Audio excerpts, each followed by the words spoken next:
안녕하십니까. 세상을 읽어주는 남자 이상훈입니다. 오늘은 TSMC의 공정기술 책임자인 케빈 장 부사장 인터뷰를 소개하는 시간을 갖겠습니다. 최근 칩 시장에서 벌어지고 있는 공정혁신, 경쟁 그리고 패키징 등 그 후공정 경쟁 등을 둘러싸고 많은 시사점을 얻을 수 있을 것이라는 생각입니다. 특히 무어의 법칙이 아주 유효한가를 두고 TSMC의 판단도 엿볼 수 있는 기회를 인터뷰를 통해서 가질 수 있었습니다. 일단 인터뷰는 유튜브 채널인 이안 커트리스와 이뤄졌습니다. 가장 눈에 띄는 대목은 무어의 법칙이 살아있느냐를 묻는 질문에 TSMC 부사장은 무어의 법칙이 유효하든 그렇지 않든 상관없다고 했습니다.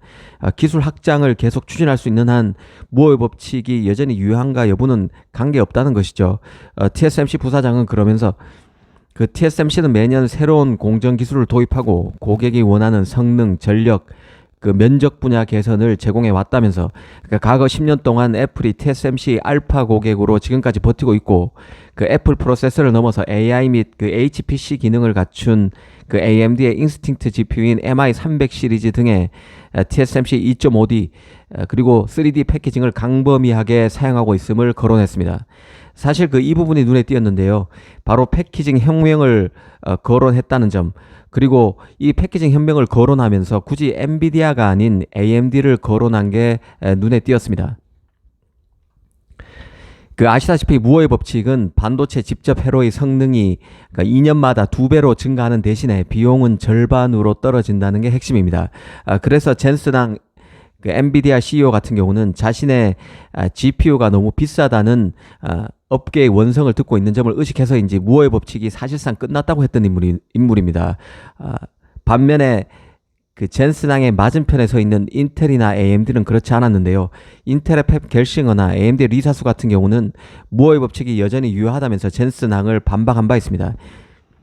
사실 비즈니스의 어떤 법칙 같은 것은 어찌 보면 모래성 같은 것입니다.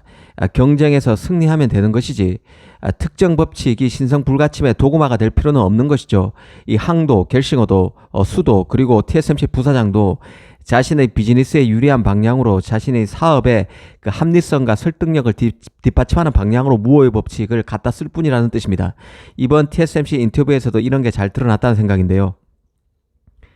만약 TSMC가 패키징 혁명 때문에 AI 칩에서 혁신이 일어나고 있다는 사례로 엔비디아 칩을 거론하게 되면 GPU 가격이 지나치게 비싸다는 공격에 노출되게 됩니다. 이 GPU 가격이 지나치게 비싼 데는 TSMC의 첨단 칩 제작 노드 가격의 비싼 활용 가격도 비판의 도마 위에 오를 수밖에 없는 것이죠. 실제로 젠슨항 같은 경우는 바로 이런 칩 제작에 들어가는 너무 비싼 비용 때문에 더 이상 무어의 법칙이 유효하지 않다고 했던 인물입니다. 이런 점을 의식해서 TSMC도 무어의 법칙이 유효한가가 중요한 게 아니라 칩의 혁신이 실제 일어나고 있는지가 중요하고, 굳이 AI 칩 혁신의 사례, 패키징 혁신의 사례로 엔비디아가 아닌 AMD를 거론했다는 생각입니다. 이 겔싱어 수 같은 경우는 무어의 법칙을 두둔한 데는 현실 칩 세계에서 지나치게 높은 가격으로 AI 시장을 장악하고 있는 엔비디아를 부각시키려는 효과를 노렸다는 것은 주지의 사실인데요. 어떤 제품이나 마찬가지겠지만 가격은 결국 경쟁력의 핵심 포인트 중 하나입니다. 이 반도체가 가격 경쟁력을 갖추기 위해서 유독 더 어려운 이유는 이 반도체가 최첨단 기술 산업이면서도 어마어마한 장치 산업이기 때문에 자본이 천문학적으로 투입돼야 하고, 이는 연쇄적으로 가격을 둘러싼 논란으로 이어지기 쉽습니다. 지금 GPU 시장을 한번 보겠습니다. 호퍼 100, H100 같은 경우는 개당 가격이 비쌀 때는 8천만 원까지 뛴 적도 있습니다. 통상은 한 5천만 원 수준이죠. 암페어 100 같은 경우도 A100, 이 GPU도 개당 3, 4천만 원입니다.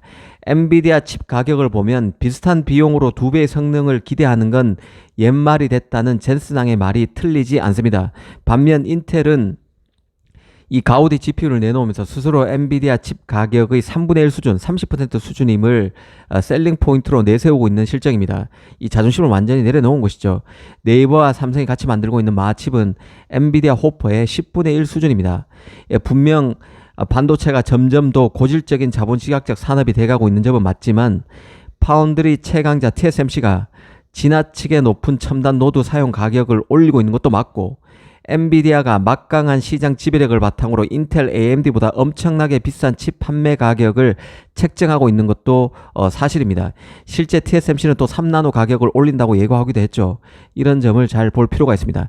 인터뷰에서 TSMC 부사장이 무어의 법칙이 유효한가 여부는 중요하지 않다고 말하면서도 패키징 혁신을 거론한 것은 그만큼 이 반도체 공정에서 칩 성능 향상의 방법론으로 패키징의 중요성을 다시 한번 강조한 것으로 볼 수 있을 것입니다. 실제 최근 그 패키징 분야에서는 많은 일이 벌어지고 있습니다. 그 AI 칩의 패키징 방법인 TSMC의 칩온 웨폰 서브스트레이트 기술을 적용한 그 설비 캐파를 손쉽게 확보하기 위해서 엔비디아가 TSMC에 엔비디아 전용 패키징 라인 설치를 요구했다가 TSMC로부터 최근 퇴짜 맞았다는 소식도 나왔습니다. 이뿐만 아닌데요. 이 때문인지 엔비디아가 TSMC의 패키징 공급 부족에 대응하기 위해서 그간 활용했던 칩온 웨이폰 서브스트레이트 방식 외에 팬아웃 패널 레벨 패키징 기술을 대안으로 찾고 있다는 얘기도 외신에서 흘러나왔습니다. 이 패키징 기술 같은 경우는 사각형 패널에서 이루어지기 때문에 공정이 이루어지기 때문에 비용 효율화에도 유리한 측면이 있습니다. 지금 같은 원형 웨이퍼상 하면은 가장자리 부분이 다 사용할 수 없는 부분이기 때문에 비용 측면에서 더 비용이 들어가는 것이죠. 엔비디아 같은 경우는 칩 가격을 낮추기 위해서 후공정 쪽에서도 여러 가지 방법론을 대안을 찾고 있는 것 같습니다. 이 TSMC는 이번에 2분기 실적 발표 후에 파운드리 2.0 개념을 들고 나오기도 했는데요. TSMC 독과점 구조, 파운드리 시장에서 50%가 넘는 독과점 구조가 문제라는 여론을 희석시키기 위해서 패키징이 들어가 있는 후공정 시장을 다 합칠 경우 자신의 시장 점유율이 20%대에 불과하다는 점을 강조하는 한편 패키징 시장에 공을 들이겠음을 대외적으로 선언한 것입니다. 인텔도 자신의 패키징 기술만 별도로 활용할 수 있는 비즈니스 모델을 선보였는데요. TSMC의 패키징 설비 부족에 따른 웨이퍼 물량을 유치하기 위해서 인텔도 안간힘을 쓰고 있다는 뜻이기도 합니다. 사실 그 무어의 법칙을 관철하기 위한 방법론은 여러 갈래로 나타나고 있습니다.